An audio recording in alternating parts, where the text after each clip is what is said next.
The scent of lemon-scented cleaner and ambition hung heavy in the air of Sterling Tower. Down below, Arthur Finch polished floors that reflected a world he could only witness, never join. Upstairs, on the 88th floor, CEO Katherine Sterling, a woman forged in grief and steel, was about to sign a deal worth $4.2 billion, a deal that would define her legacy. But Arthur knew a secret, a ghost in the machine, buried in lines of code he himself had written long ago. A secret that would not just scuttle the deal, but could bankrupt the entire company. He had one chance. The hum of the industrial floor buffer was a familiar lullaby to Arthur Finch. It was a constant, steady companion in the dead of night as he skated across the endless marble expanse of the lobby in Sterling Tower. Each swirl of the machine erased the day's footprints, the scuffs of expensive Italian leather shoes, the hurried pace of brokers, the confident stride of executives. He was the building's ghost, a man in a grey jumpsuit who saw everything and was seen by no one. He knew who took their coffee with 2 sugars and who was having an affair with their assistant. He knew which board members had a tremor in their hands before a big meeting. He was the invisible man, and in his invisibility, he found a strange, quiet peace. This peace was a fragile fortress built to protect him from the memories of a different life. A life of late-night coding sessions, fueled by cheap pizza and the incandescent thrill of creation. A life with a wife whose laughter filled their tiny apartment.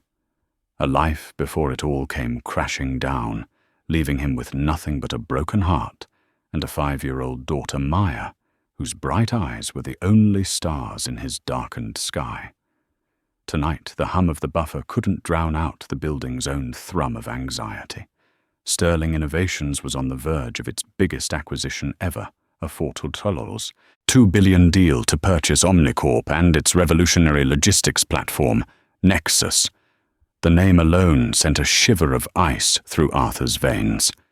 Nexus, a sleek, corporate-approved name for a project he had once called Helios, his creation, his downfall.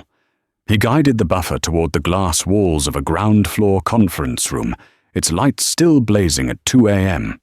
Taped to the inside of the glass were large printouts, flowcharts, and architectural diagrams for the final presentation. His eyes, trained by years of staring at complex code, scanned them instinctively. Most of it was standard corporate jargon, dressed up with impressive graphics. But then he saw it. A small, almost insignificant block of code in a diagram detailing the system's core data integrity protocols. It was his signature. Not his name, but a unique recursive algorithm he had designed. A clever little loop he was so proud of, a digital fingerprint that no one else would ever think to use. It was the heart of Helios, the very engine he had built. And right next to it was the vulnerability, the one he had warned them about, the fatal flaw he was trying to fix when his partner, his best friend, stole the code, sold it, and vanished, leaving Arthur to face the legal fallout and financial ruin. His blood ran cold. He stared at his own faint reflection in the glass, a tired man with weary eyes and a janitor's uniform. Superimposed over his reflection were the blueprints of the ghost that had haunted him for 6 years. They hadn't fixed it. They had either missed it or, worse, ignored it. They had painted over the cracks, slapped on a new name, and were now selling this digital time bomb for $4.2 billion. He knew what would happen. The Nexus platform was designed to manage supply chains on a global scale. Under normal operating stress, it would work flawlessly. But at peak capacity, a Black Friday rush, a global shipping crisis, a coordinated cyber attack, the recursive loop he'd designed would overload. It wouldn't just crash, it would cascade. The protocol designed to prevent data corruption would, under extreme pressure, initiate a system-wide data purge to protect its integrity. It would wipe everything. Inventories, shipping, manifests, financial records, everything. It wouldn't just be a failure. It would be corporate annihilation. He looked up through the glass and steel atrium to the pinnacle of the tower. The 88th floor. Katherine Sterling's office. The Iron Widow, they called her. She'd taken over after her husband, the legendary David Sterling, had died suddenly 2 years ago. The whispers in the hallways said she was ruthless, brilliant, and emotionally detached, a perfect machine to run a multi-billion-dollar empire. Arthur's hands tightened on the handle of the buffer. He could say nothing. He could clock out in the morning, go home to Maya, make her pancakes, and pretend he hadn't seen the schematics for Armageddon. He had a steady, if meager, paycheck. Health insurance for Maya's asthma. Why risk the only stability he had left to warn a woman who wouldn't even know his name to save a corporation that represented everything that had destroyed his life? He shut off the machine. The sudden silence was deafening. In the quiet, he could hear the faint, wheezing cough Maya sometimes had in her sleep. He thought of her inhaler on the nightstand, the cost of the prescription, the fear that gripped him every time she struggled for breath. That was his world, a world of small, desperate battles. But what if this was different? This wasn't about revenge. Revenge was a luxury he couldn't afford. This was about decency, about the thousands of other people, truck drivers, warehouse workers, administrative assistants whose lives would be shattered when Nexus imploded. People like him. He looked at his reflection again. The janitor. The ghost. He had spent 6 years trying to be invisible. But tonight, standing before the echo of his own creation, he knew he had to be seen. He had to find a way to get to the 88th floor and warn the Iron Widow before she signed the death warrant of her own company. 6 years earlier, Arthur's world wasn't polished marble and fluorescent lights, but the cluttered chaos of a tech startup. The office was his and his partner's shared garage, a space that smelled of stale coffee, soldering fumes, and boundless optimism. His partner, Gregory Shaw, was the business mind, charismatic, smooth, a master of the pitch deck and the firm handshake. Arthur was the architect, the builder. He spoke in Python and C++, his creativity flowing not onto a canvas, but into the elegant, intricate architecture of code. His masterpiece was Helios. It wasn't just a logistics program, it was a predictive, self-correcting neural network. It could anticipate supply chain disruptions before they happened, rerouting global shipments based on weather patterns, political instability, or even social media trends. It was brilliant. It was their ticket out of the garage and into the big leagues. The heart of Helios was Arthur's recursive data integrity algorithm. He called it the Guardian Protocol. In theory, it was beautiful.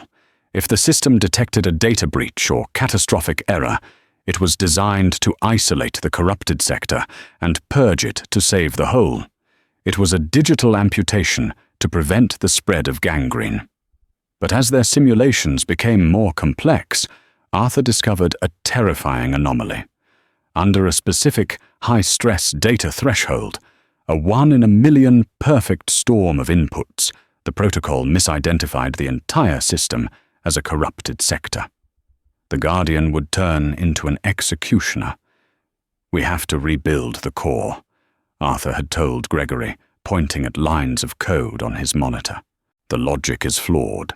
It's a back door to self-destruction." Gregory had waved it off. "It's a theoretical edge case, Art. The odds are astronomical. We have a meeting with Omnicorp investors next week. We can't tell them our revolutionary system has a self-destruct button. We'll patch it after we get the funding." Arthur had trusted him. Gregory was his best friend since college, the best man at his wedding. While Arthur worked feverishly on a new, safer architecture, Gregory handled the business side. The meetings went well. In fact, they went too well. One Monday morning, Arthur arrived at the garage to find it empty. The servers were gone. Gregory's desk was cleared out. A curt legal notice was taped to the door. His partnership had been dissolved. A check for a paltry sum was enclosed, along with a non-disclosure agreement that Gregory had cleverly embedded in their initial partnership contract. He tried to call. The number was disconnected. He drove to Gregory's apartment. It was empty. A week later, he read a press release online. Omnicorp had acquired a groundbreaking logistics platform called Nexus from a brilliant rising star in the tech world, Gregory Shaw. The article praised Gregory's solo genius. Arthur's name was nowhere to be found. The betrayal was a physical blow, but the consequences were a slow, crushing avalanche. The legal fees to fight a losing battle drained their savings. The stress took a toll on his wife, Jessica. An underlying heart condition, exacerbated by the relentless pressure, worsened suddenly. 6 months later, Arthur was a widower and a single father, his brilliant career a pile of ashes. He took the first job he could find that offered stable hours and didn't require him to think, to create, to dream. He became a janitor at Sterling Tower, a place so far removed from his old life, he felt safe. Anonymity was his shield. Now, standing in the lobby, the shield felt like a cage. He had seen Gregory Shaw's face just last week. He hadn't recognized Arthur, of course. Why would he? Arthur was just part of the scenery. But Arthur had recognized him. Gregory, now a slick executive vice president at Sterling Innovations, was escorting the Omnicorp team into the elevator. He was Katherine Sterling's right-hand man, her most trusted advisor on the acquisition. Of course he was. The fox was not only in the henhouse, he had convinced the farmer to buy it for him. This changed everything. This wasn't just a corporation buying a flawed product. This was a deliberate act of sabotage, orchestrated from the inside. Gregory knew about the flaw. He had to. He was selling a time bomb to his own company, and he was going to walk away with a fortune, leaving Katherine Sterling and thousands of employees to deal with the fallout. He was finishing the job he started 6 years ago, destroying everything Arthur had built, this time on a scale he could never have imagined. Arthur's mind raced, connecting the dots. Gregory must have buried the flaw deep, knowing no standard due diligence would find it. It was too esoteric a ghost, visible only to its creator. He was counting on no one ever looking that closely. He was counting on Arthur Finch remaining invisible.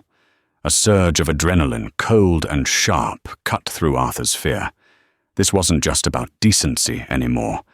This was personal. It was for Jessica, whose memory had been tarnished by the fallout of Gregory's betrayal. It was for the stolen code, the life that was ripped away. And most of all, it was for Maya. He couldn't protect her from the grief of losing her mother or the hardship of their life, but he could show her what her father was truly made of. He wouldn't let a man like Gregory Shaw win. Not again. He took out his employee ID card and scanned it at the service elevator. The elevator that went from the sub-basement to the penthouse, carrying cleaning supplies, maintenance equipment, and tonight a ghost with a message. As the doors slid shut, he took a deep breath. The janitor was clocking out. Arthur Finch, the man who built Helios, was about to make his return. The service elevator was a rattling metal box, a world away from the silent wood-paneled express lifts used by the executives. It smelled of grease and disinfectant. With each shuddering floor it passed, Arthur's resolve hardened, even as his heart hammered against his ribs like a trapped bird. 75, 796, 797. He had a plan, albeit a flimsy one. He would get off on the 87th floor, the executive kitchen, and use the service stairs to get to the 88th. He knew the security guard's routine up there. Barry was a kindly older man who spent most of his graveyard shift watching old westerns on a small tablet. If he was lucky, he could slip past. But what then? What would he say? "Excuse me, Mrs. Sterling, I know I'm the guy who empties your trash, but your $4.2 billion deal is a fraud." They would think he was insane. Security would have him on the pavement before he could utter the word algorithm. He needed proof. His mind churned. The diagrams in the conference room. His phone was a cheap 5-year-old model with a cracked screen, but the camera worked. He jabbed the button for the ground floor. The elevator groaned in protest and began its slow descent. His stomach lurched with it. This was madness. Every instinct screamed at him to flee, to take his meager paycheck and disappear back into the shadows. But the image of Gregory Shaw's smug face flashed in his mind. He remembered Gregory at his wedding, clapping him on the back and calling him a brother. The memory was a spur driving him on. The elevator doors opened to the silent lobby. He hurried back to the conference room, his rubber-soled shoes squeaking on the marble. He held his phone up to the glass, his hands shaking so much the first few pictures were blurry. "Steady, Arthur. Steady," he whispered to himself. He took a deep breath like he did when helping Maya with her inhaler and methodically photographed every diagram, every chart, every snippet of code. He zoomed in on the section with his unique algorithm, the digital fingerprint. That was his smoking gun. Phone safely in his pocket, he rode the service elevator back up. This time there was no turning back. As the numbers climbed, he tried to piece together the words he would use. He wouldn't be a frantic janitor. He would be a systems architect. He would speak with the authority of the man who created the very thing they were buying. He had to make them believe him. The elevator shuddered to a halt at 87. The doors opened to the pristine, stainless steel gleam of the executive kitchen. It was empty, the scent of yesterday's gourmet coffee still hanging in the air. He slipped through the door to the service stairs, his heart pounding in the enclosed concrete space. He crept up the final flight of stairs, the fire door to the 88th floor looming above him. He pressed his ear to the cold metal. He could hear the faint, muffled sound of voices. They were still there. The deal was still live. He eased the door open a crack. The hallway was empty. He could see Barry the security guard at his desk down the hall, his back to Arthur, the tinny sound of gunshots from his tablet just audible. To the left was the entrance to the main boardroom. The grand double doors of carved mahogany were slightly ajar. Arthur slipped out of the stairwell, moving with a practiced silence, born of years of cleaning around sleeping security guards. He flattened himself against the wall, inching his way toward the boardroom doors. The voices grew clearer. A few minor concessions on the patent indemnification, but it's trivial. A smooth, confident voice said, "Dorian Vance, CEO of Omnicorp." Arthur had seen his picture in the business journals left in the break rooms. "The markets will react positively at the opening bell. This move solidifies our position as the undisputed leader in global logistics for the next decade," another voice said. Gregory Shaw. The sound of his voice made the hair on Arthur's arms stand up. Then a woman's voice, crisp, clear, and commanding. "Gentlemen, my team has done its due diligence. I'm satisfied. Let's get this done." Katherine Sterling, the Iron Widow. Arthur peeked through the crack between the doors. The scene was like something from a movie. A long, polished table reflected the glittering city lights outside. Katherine Sterling sat at its head, a pen in her hand, poised over a thick stack of documents. She was younger than he expected, with sharp, intelligent features and dark hair pulled back in a severe bun. She radiated an aura of absolute control. Seated around her were Dorian Vance, Gregory Shaw, and a phalanx of lawyers. Shaw pushed a final page toward her. "Just your signature here, Katherine, and we can toast to the future of Sterling Innovations." This was it. The point of no return. His meticulously planned quiet entry was useless. It was now or never. He took one last, ragged breath. He thought of Maya, sleeping peacefully, unaware of the seismic shift her father was about to trigger. He thought of Jessica and the promise he'd made to always do the right thing, no matter how hard. He pushed the heavy mahogany door open. It swung inward with a soft, expensive whoosh. Every head in the room snapped toward him. 20 pairs of the most powerful eyes in the city were suddenly fixed on the janitor in the grey, worn-out jumpsuit. The clatter of his work boots on the marble floor was like a gunshot in the cathedral-like silence. Dorian Vance's smile froze. The lawyers looked baffled. Gregory Shaw's face, however, went through a rapid, sickening series of transformations, from confusion to disbelief, to a pale, slack-jawed horror of recognition. Arthur's eyes met Katherine Sterling's. They were a cool, assessing shade of blue, and for a moment they held no anger, only surprise. He opened his mouth, his throat dry as dust. "Mrs. Sterling," he said, his voice hoarse but clear, "forgive me. My name is Arthur Finch." He took another step into the room, holding up his hands as if to show he meant no harm. "Don't sign that deal." The room didn't just fall silent. It felt as if all the air had been sucked out of it. The 21 people in the penthouse boardroom seemed to be frozen in a tableau of disbelief. Lawyers paused with pens mid-air. Dorian Vance's charming smile had curdled into a mask of contemptuous confusion. And Katherine Sterling's hand, the one holding the pen that would move billions of dollars, hovered a mere inch above the signature line, motionless. It was Gregory Shaw who broke the spell. He shot to his feet, his chair, scraping loudly against the floor. His face was a blotchy, furious red. "What is the meaning of this?" He boomed, his voice tight with panic, disguised as outrage. "Security, Barry, get this man out of here." He turned to Katherine, his expression shifting to one of deep apology. "Katherine, I am so sorry. An unbelievable breach. He's one of the cleaners. He's clearly disturbed." Arthur stood his ground, his gaze locked on Katherine.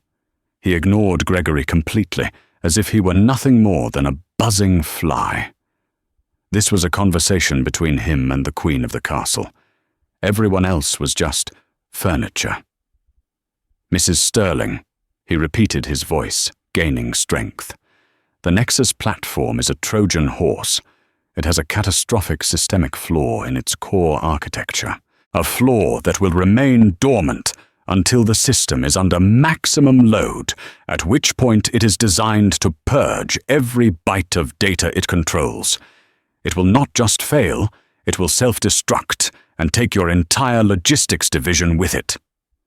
A nervous titter went through the Omnicorp lawyers. Dorian Vance let out a short, incredulous laugh.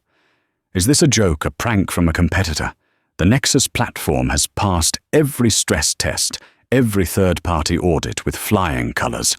It's the most robust system on the market." "You've tested it for bugs," Arthur countered, taking a small step forward. "You haven't tested it for its fundamental design philosophy. The flaw isn't a bug, it's a feature, a doomsday switch hidden in plain sight." "Enough!" Gregory snarled, moving between Arthur and the table. "I will not have you harass Mrs. Sterling with these insane delusions." He gestured frantically toward the door where Barry, the security guard, had finally appeared, looking bewildered. "Barry, remove Mr. Finch from the premises. He's fired." But Katherine Sterling hadn't moved. She hadn't flinched. Her cool blue eyes had narrowed slightly, not at Arthur, but at Gregory. She had seen the flash of pure, undiluted terror in her COO's eyes when Arthur first walked in. It was more than just annoyance at an interruption. It was the look of a man whose carefully constructed world was about to implode. She had built her empire and sustained her late husband's by reading people, by spotting the tells that others missed. Gregory's tell was a screaming siren. She raised a single slender hand. Wait. The single word cut through the tension with the precision of a scalpel.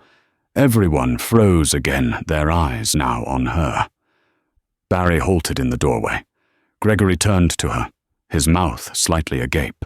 "Katherine," he stammered, "surely you're not going to entertain this nonsense." Katherine slowly placed her pen down on the table, the small click echoing in the profound silence. She leaned back in her high-backed leathered chair, her gaze still fixed on Arthur. She had seen him before, a fleeting presence in the hallways late at night when she worked until dawn. He was always quiet, unobtrusive, professional. Not the profile of a madman. It was the discrepancy that intrigued her. The janitor who spoke of core architecture and systemic flaws. "Mr. Finch," she said, her voice even and devoid of emotion. "You've made an extraordinary claim, an accusation that is not only career-ending for you, but could expose you to significant legal liability if false. Why should I believe you?" This was his moment, the opening she so desperately needed. "Because I built it," Arthur said the simple words, landing with the weight of absolute truth. 6 years ago, the platform was called Helios. It was my project, my code. It was stolen from me by my business partner, who then sold it to Omnicorp.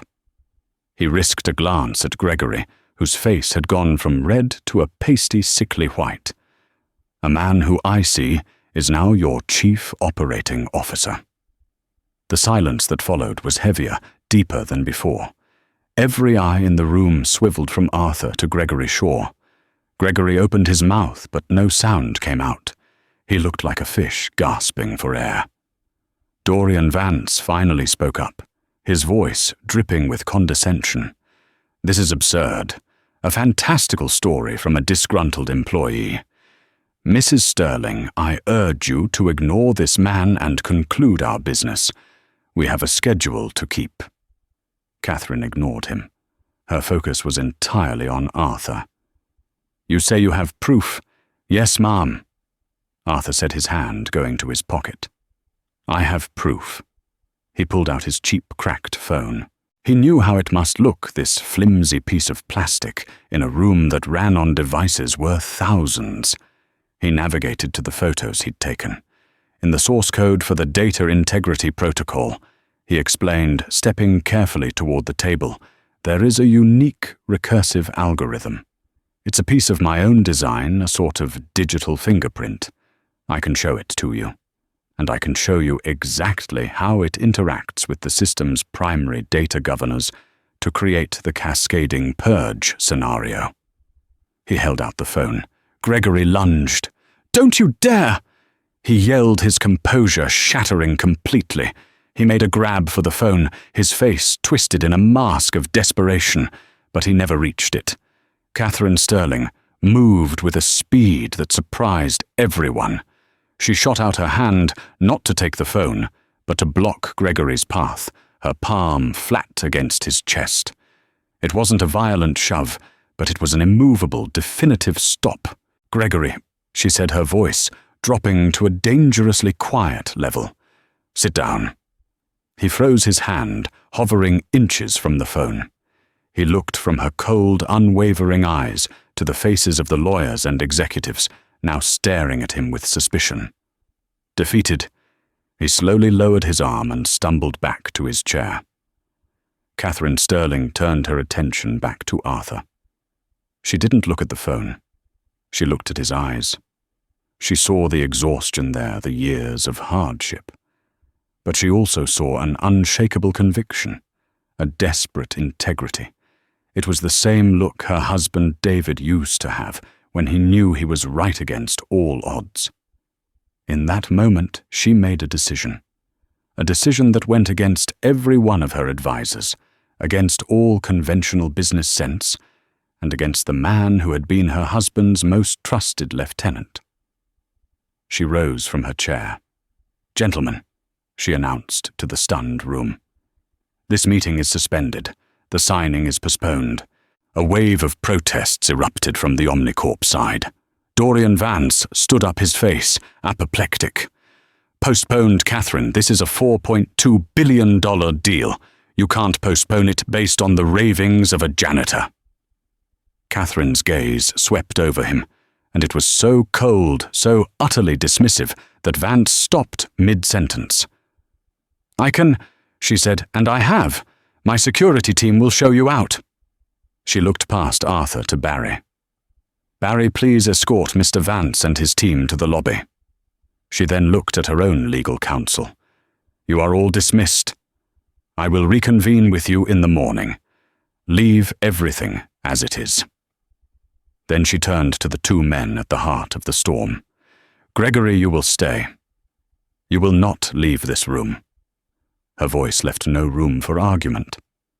Finally, she looked at Arthur Finch, the janitor, who had just saved her or cost her billions. "Mr. Finch." "Katherine Sterling," said her voice now calm and measured. "You and I are going to my office. You're going to tell me everything." Katherine Sterling's office was less a workspace and more a command center. One wall was a floor-to-ceiling window offering a godlike view of the city lights. Another was dominated by a massive, sleek whiteboard. The furniture was minimalist, expensive, and unforgiving. There was no clutter, no personal photos, only an atmosphere of pure, distilled focus. She closed the door, shutting out the stunned and angry murmurs from the boardroom. She gestured not to a chair, but to the whiteboard. "Show me," she said. It wasn't a request. Arthur, still reeling from the sudden turn of events, walked to the board and picked up a black marker. The cool, smooth plastic felt unfamiliar in his calloused hand, a relic from a life he thought was long buried. For a moment, his mind was a blank canvas like the board in front of him. Then he took a breath, and the old instincts took over. He began to draw. Flowcharts, server architecture lines of pseudo-code. The language he hadn't spoken in 6 years came pouring out of him. He mapped out the entire Nexus system from memory, his hands flying across the white surface. He diagrammed the Guardian protocol, circled the recursive loop, and drew arrows showing the data flow under normal stress versus the perfect storm scenario. "It's about logarithmic scaling," he explained, his voice gaining confidence as he slipped back into his element. "The system is designed to handle arithmetic increases in traffic, but a logarithmic spike, the kind you get during a coordinated denial-of-service attack or a flash market crash, overwhelms the primary buffers. The Guardian protocol sees the data overflow not as a traffic jam, but as a system-wide corruption. Its only directive is to protect the core, amputate to save the patient. But in this case, the patient is the limb. It purges everything, every last kilobyte. Katherine watched her arms, crossed, her expression unreadable. She didn't interrupt. She just listened, her sharp eyes following every line he drew. She may not have been a coder, but she understood logic systems and points of failure. And what Arthur was describing was an act of elegant, terrifyingly brilliant sabotage. When he was finished, the whiteboard was covered in a complex web of diagrams and equations. It was the confession of a machine written by its creator. Arthur stepped back, his chest heaving slightly, the marker still in his hand. Katherine was silent for a long minute, studying the board. The due diligence team ran hundreds of simulations. They're the best in the business. Why didn't they find this? Because they wouldn't know what to look for, Arthur replied.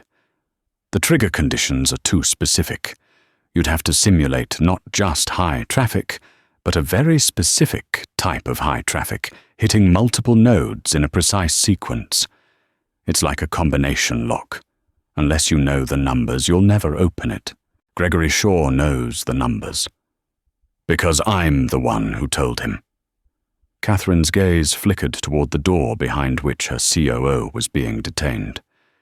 He knew about this flaw when he recommended the acquisition. He didn't just know. Arthur said, his voice laced with the bitterness of a 6-year-old wound. He was counting on it. Omnicorp's tech is aging. They needed a massive cash infusion. They sell this lemon to Sterling Innovations. Gregory gets a huge payout for facilitating the deal, and a year or two down the line when the system implodes, he's long gone, and Omnicorp can claim it must have been a failure of implementation on Sterling's part. They get their money, and you get the blame. Katherine walked over to her desk and pressed a button on her intercom. Anya, please come to my office. Now. A moment later, a woman with sharp, intelligent eyes and streaks of silver in her dark hair entered the office. Dr. Anya Sharma was Sterling's head of cybersecurity and R&D, one of the few people David Sterling had hired personally and whom Katherine trusted implicitly. She was a legend in the industry, a woman who thought in firewalls and encryption keys. Anya's eyes widened slightly at the sight of Arthur in his janitor's uniform, then focused on the complex diagrams covering the whiteboard. She walked toward it, her brow furrowed in concentration. Mr. Finch, this is Dr. Sharma, Katherine said. Dr. Sharma, Mr. Finch, has some concerns about the Nexus platform. Anya spent the next 10 minutes scrutinizing the board. She didn't speak. She just absorbed her eyes, tracing the paths Arthur had drawn. She would occasionally hum to herself, or narrow her eyes at a specific junction in the flowchart. Arthur stood by his hands, clasped behind his back, feeling like a student defending his thesis. Finally, Anya turned around. She looked at Arthur, then at Katherine. It's theoretically possible, she said, her voice measured. It's diabolical, but it's sound in its twisted logic. The code is elegant in its destructiveness. I've never seen anything like it. If this architecture is accurate, our standard stress tests would have flown right over it. They'd be looking for cracks in the walls, not a demolition charge built into the foundation. Can you verify it? Katherine asked. I can, Anya said. But I need access to the Nexus source code, the full unredacted codebase that Omnicorp provided. Get it, Katherine ordered. Use my terminal.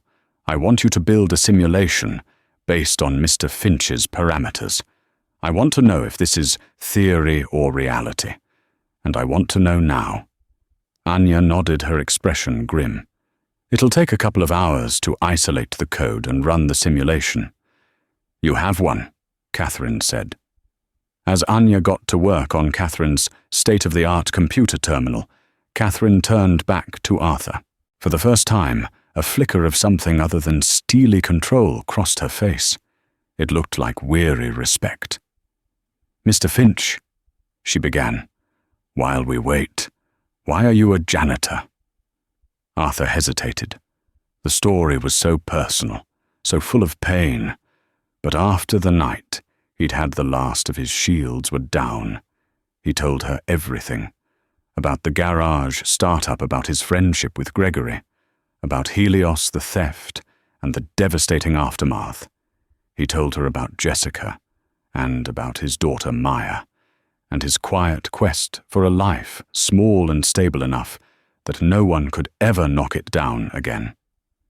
Katherine listened without interruption, her expression betraying nothing, but he could feel the quality of her attention. It was absolute. When he finished, the office was quiet, except for the furious clicking of Anya's keyboard. The world breaks everyone, Katherine said softly, her voice barely a whisper. And afterward, some are strong at the broken places. It was a quote he vaguely recognized. She turned to look out the window at the sprawling city below. My husband David used to say that true strength wasn't in never falling, but in how you chose to get back up. You chose to protect your daughter. There is no more honorable choice. Just then Anya gasped. Both Arthur and Katherine turned to her. Anya was staring at her screen, her face pale. "I found it," she whispered, her voice filled with awe and horror. "The Guardian Protocol. It's exactly as he drew it. The recursive loop, the trigger sequence. It's all here. Buried under 6 layers of obfuscated code, but it's here." She began typing furiously. "Running the simulation now, using the exact parameters Mr. Finch described." For the next 5 minutes, the only sound was the hum of the computer and their own ragged breathing. A progress bar crept across the screen. 10%, 40%, 70%. At a 99%, the simulation froze. A single line of red text flashed onto the screen. Cascade event initiated system purge in 3, 2, 1. The screen went black, then filled with a scrolling log of data deletion. Deleting financial records. Success. Deleting inventory database. Success. Deleting client manifests. Success. It was all there. A complete simulated corporate extinction event. Anya leaned back in her chair, looking stunned. "My God," she breathed. "He was right. It's real." Katherine Sterling stared at the screen, her face ashen. The $4.2 billion deal she was moments away from signing wasn't an acquisition. It was a meticulously planned execution. She looked from the screen to Anya, and then to the janitor who had just saved her empire. A cold, quiet fury began to build in her eyes. It was time to deal with the traitor in the boardroom. Katherine Sterling walked back into the boardroom with the calm, deliberate pace of a stalking predator. Her face was a mask of cold fury. Behind her, Arthur and Anya followed the latter, holding a tablet displaying the damning simulation results. The atmosphere inside was thick with resentment and stale coffee. The Omnicorp team was gone, but Gregory Shaw remained slumped in his chair under the watchful eye of the security guard Barry. The lawyers from Sterling's own team were huddled in a corner, whispering anxiously. When Katherine entered, they all fell silent. Gregory looked up, his face a mess of sweat and desperation. He saw the grim expressions on Anya's and Arthur's faces and seemed to shrink in his expensive suit. "Katherine," he started, his voice a pathetic whine. "This is all a misunderstanding, a crazy man's fantasy. We can still salvage this deal." Katherine didn't respond to him. She walked to the head of the table and turned to face her legal team. "I want a full internal investigation launched into our COO Gregory Shaw, effective immediately. I want a forensic audit of all his communications with Omnicorp for the past 2 years. I want to know about every payment, every bonus, every offshore account. I expect a preliminary report on my desk by noon tomorrow." The lawyers, sensing the seismic shift in power, nodded eagerly, already pulling out their phones. "Furthermore," Katherine continued, her voice cutting through the room, "prepare a lawsuit against Omnicorp for fraudulent misrepresentation and corporate espionage. I want it filed by the market's opening bell. We are going to tear them apart in discovery. We're going to find out exactly who knew about the Nexus platform's true nature." She then turned her glacial gaze upon Gregory Shaw. "A misunderstanding, Gregory?" she asked, her voice deceptively soft. "Dr. Sharma, please." Anya stepped forward and placed the tablet on the polished table in front of Gregory. On the screen was the final log from the simulation, a long scrolling list of every critical file being systematically deleted. System purge complete. No recoverable data.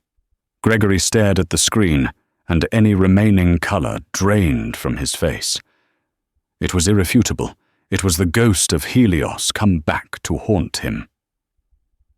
"Arthur Finch," Katherine said, gesturing to the man still standing quietly by the door in his janitor's uniform. You remember him, don't you, Gregory? The man whose life you destroyed. The man whose genius you stole and tried to sell to me like a cheap watch. It wasn't like that. Gregory stammered, his eyes darting around the room, looking for an ally, finding none. He couldn't handle the pressure. The project was failing. I saved it. I made it viable. You saved it. Arthur spoke for the first time, his voice quiet, but filled with a righteous anger that had simmered for 6 long years.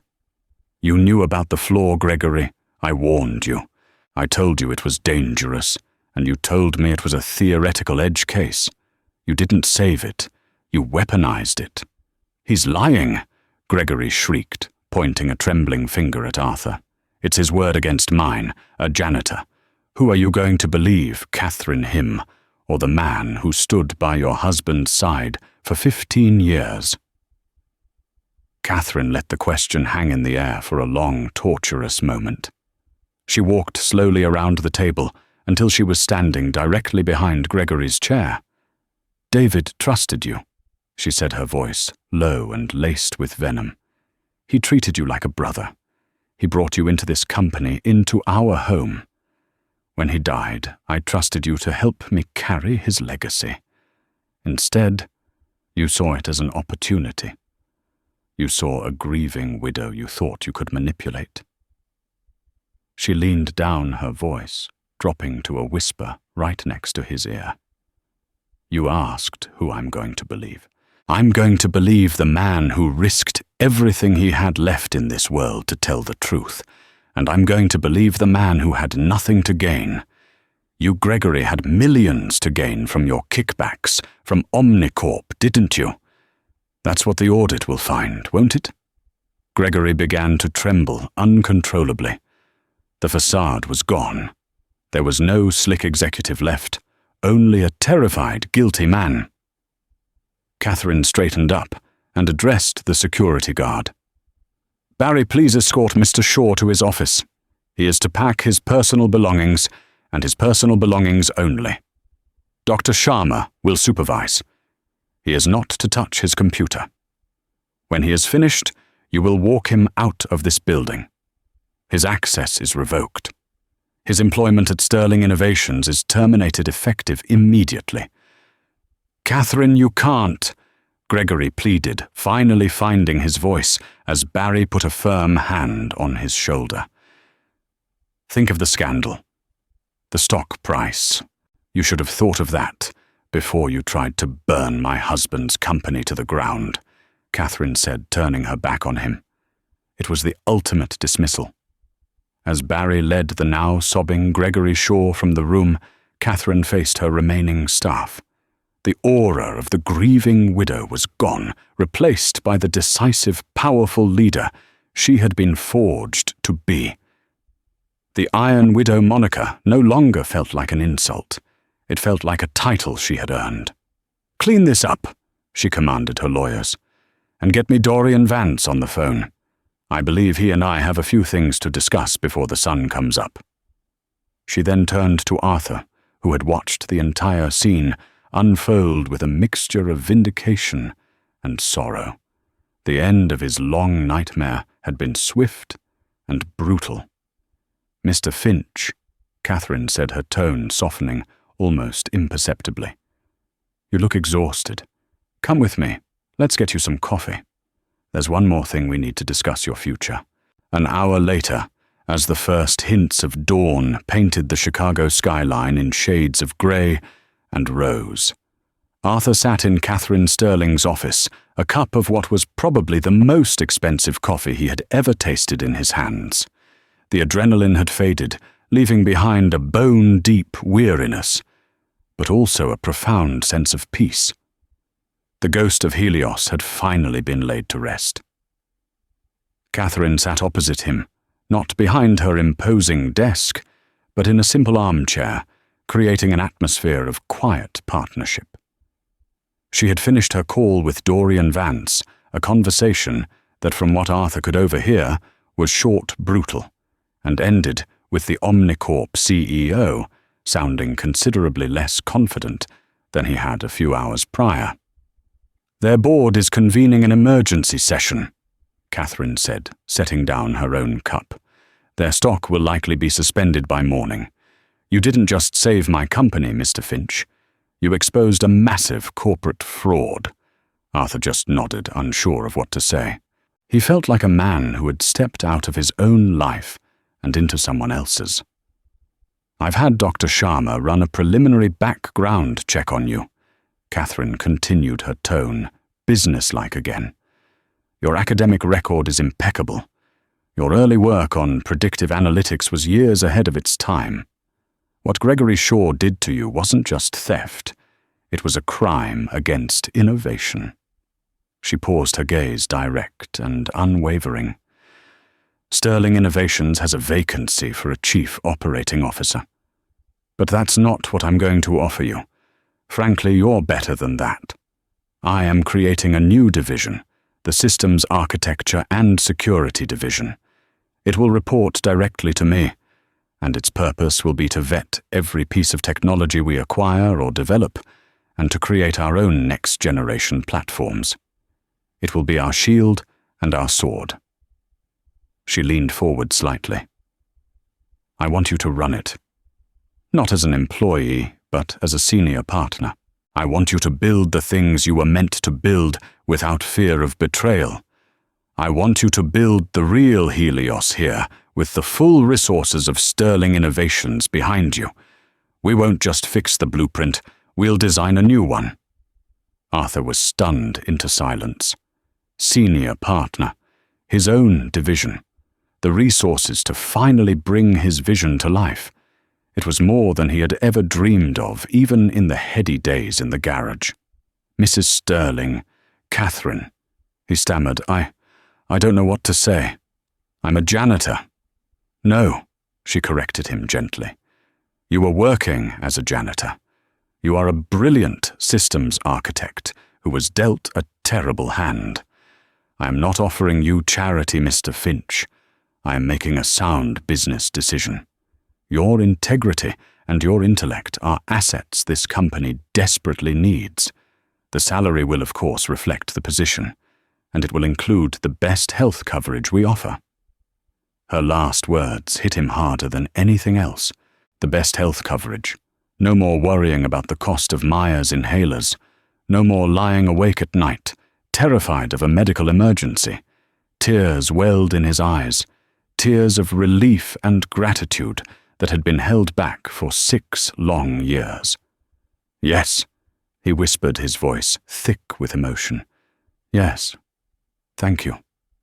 A week later, Arthur Finch walked through the lobby of Sterling Tower, not in a grey jumpsuit, but in a well-tailored suit that Anya had insisted on helping him pick out. He carried a new leather briefcase, and when employees saw him, they no longer looked through him. They greeted him with nods of respect. The story of the janitor who saved the company had spread like wildfire, becoming an instant corporate legend. He took the express elevator to the 88th floor. His new office was next to Katherine's, and through the glass wall he could see her on a conference call, looking every bit the powerful CEO she was. She caught his eye and gave him a small, encouraging smile. On his desk was a framed photo of Maya, who was starting at a new school next week 1, with a full-time nurse on staff. Next to it was a brand new top-of-the-line computer terminal. On the screen was a single empty file, a blinking cursor, waiting for the first line of code. He typed Project Helios 2.0. He was no longer a ghost in the machine. He was its architect. He and Katherine Sterling, 2 people who had been broken by life in different ways, were now strong in the broken places. Together, they weren't just running a company. They were building a new future, 1 line of code, 1 right decision at a time. The janitor had been interrupted, but in doing so, he had rewritten not just his own story, but the story of everyone in Sterling Tower.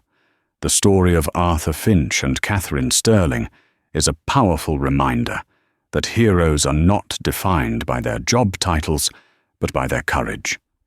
It shows us that integrity is a currency more valuable than any billion-dollar deal. In a world that often tells us to stay in our lane, Arthur chose to step out, armed with nothing but the truth, and in doing so, he saved an empire and reclaimed his own life.